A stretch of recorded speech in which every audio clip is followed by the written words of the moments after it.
పోలీసోళ్ళకు public లా ఎంత పతారుంటది ఏం కథ. కాకి బట్టలు చూడగానే ఎవ్వలైనా గజ్జుమంటారు. ఏది అడిగినా చేతిలో పెడతారు.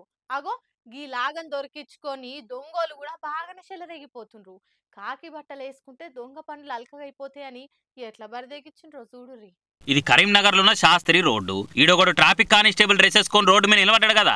ఇంతలో ఎర్ర బుల్లెట్ బండి వేసుకొని ఇద్దరు వస్తున్నారు. వాళ్ళని బండి సైడ్కు తీయమన్నాడు. అన్న అర్జెంట్ గా మా ఎస్ఐ సార్ ని తీసుకురావాలి, జల్దీ రమ్మన్నాడు. నా తాన బండి లేదు, జర్ర నీ బండి ఇస్తే జల్దీ తీసుకొస్తా, 5 నిమిషాలు గంటే అని అన్నట. అడిగింది పోలీస్ కానిస్టేబుల్. ఇయ్యకుంటే ఏం తిడతాడో ఏమంటాడో అని బూగులు పడి ఆయనతో తీసుకో అన్నా అని బుల్లెట్ బండిని అప్ప చెప్పిండు. ఇక గంట 2 గంటలైనా ఎస్ఐని తీసుకొస్తా అని పోయినోడు రాలేదు, ఎస్ఐ రాలేదు. అప్పుడు అనుమానం వచ్చి స్టేషన్ పోతే, అయ్యో తమ్మి ఎస్ఐ గట్ల మంది బండి అడుక్కొని ఎందుకు వస్తాడు, కొద్దిగా ఆలోచన చేయవా, ఆడెవడో నీ బండి ఎత్తుకపోయి నీ గుండు కొట్టింది కదా అని పోలీసు వాళ్ళు చెప్పిరట.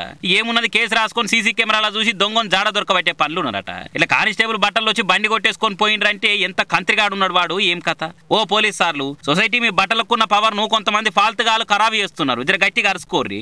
అంటే ఇంకా మీకే బదనాం, మళ్ళా చూసుకోరా.